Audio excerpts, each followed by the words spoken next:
Okay guys, and this will be my modern deck. I am running green-white Boggles, or Selesnya Hexproof. Only running 17 lands, so 4 basic forest, 3 basic plains. I got a playset of Temple Garden. The only reason why I'm running 17 lands is that you don't ever want to hit lands in this deck. Like, it's just terrible to hit lands. I have 2 Razor Verge Thickets. I will have another 2 next time I make it to the card shop. There's a girl up there who's got 2 for trade, so I'm going to get another 2 of these. I have a playset of those as well. I'm also running Sun Petal Grove playset.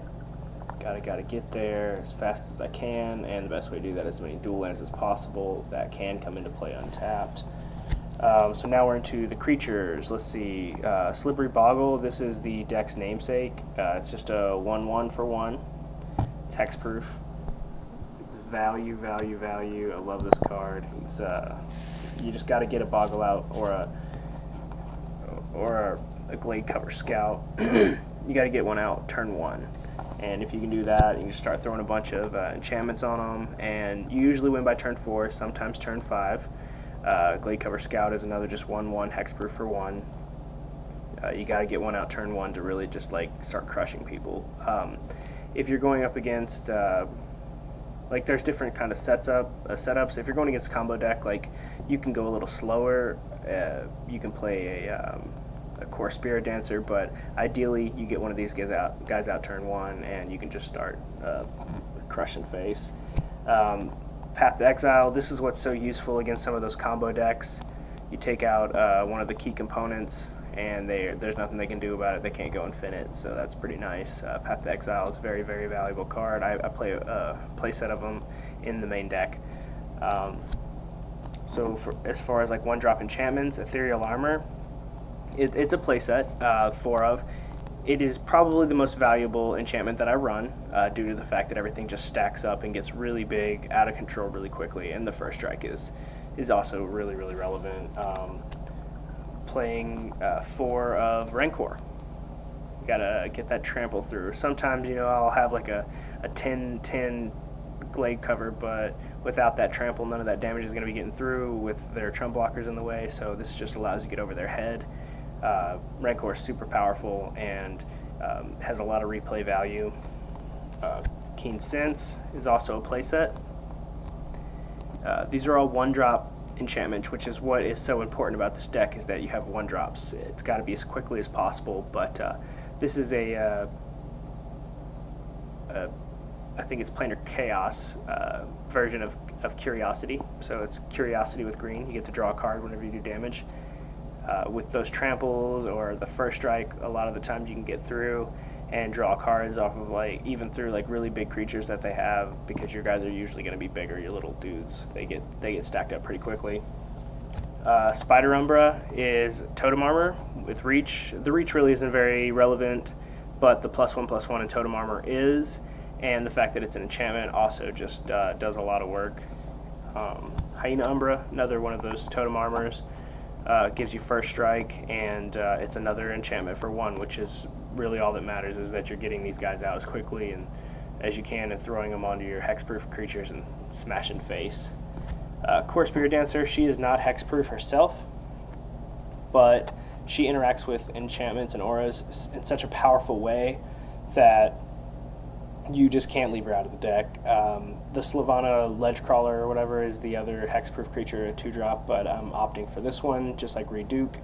And the +2/+2 for each aura attached to it is super good if they're playing a combo deck, because that means they're not running any removal, and I can just get this chick beefed up really, really big with just a few auras. You get a +2/+2 for each aura attached to it, and you get the card draw trigger regardless of whether or not the aura resolves. I mean, it's just really good. Daybreak Coronet. This enchantment is very valuable. It is a 2-drop, but it's a finisher. It's a $20 card. It gives you first strike, vigilance, and lifelink, +3/+3. Put this onto anything that already has an aura attached to it, and it's going to be really big and hard to deal with. I'm running 3 of those just because they're hard to come by. I would like a 4th, but as of right now, all I can come up with is 3. Unflinching Courage, it's a play set of those just to get the damage in, you know. +2/+2 is really relevant. It's the only 3-drop enchantment. It's the only 3-drop in the entire deck. It's really, really awesome, and it gets your damage through, gains you life. Love this enchantment. Anytime you're playing green-white, you wanna run that. We're in the sideboard now. So for Grafdigger's Cage, this is a one of in my sideboard because I mean, it's Graveyard Hate, which is really good, but it says specifically cards can't enter from the library, so you can't cast cards in the library, and that shuts down Birthing Pod. So it's a one of against Birthing Pod. It's really good. Rest in Peace, you know, it's more Graveyard Hate. It crushes Jund. Like, Jund has nothing it can do. It makes your Tarmogoyfs really, really tiny. Also, you know, in American Control, you want to be able to shut down their Snapcasters to where all they have is the 2/1 chump blocker, and all of their spells just go away, and it just does work in American Control as well. So, like, yeah, that's a 2 of in my sideboard. Also running Stony Silence. This is, you know, it's for Tron. You also have Affinity is a big deal. Like, they like to put 1/1 counters on all their little 0-drop artifacts, so this allows for them to not be able to do that and just keep their little 0-drop creatures very, very small and ineffectual compared to my big smashing monster. I have 1 Dismember. I need another. I'm also waiting for my 3 sleeves here will be filled with 3 Leyline of Sanctity, which are coming in the mail. They'll be in the mail probably in the next 3 or 4 days, and well ahead of the Modern tournament that's coming up on November 16th, which I will be competing for Tarmogoyf and over like $250 others worth of cards. So, like, a super competitive Modern event coming up, and I'm really excited about it. I also need a suppression field. The suppression field's for like a Spellskite target, and like also for Affinity. It just makes everything more expensive.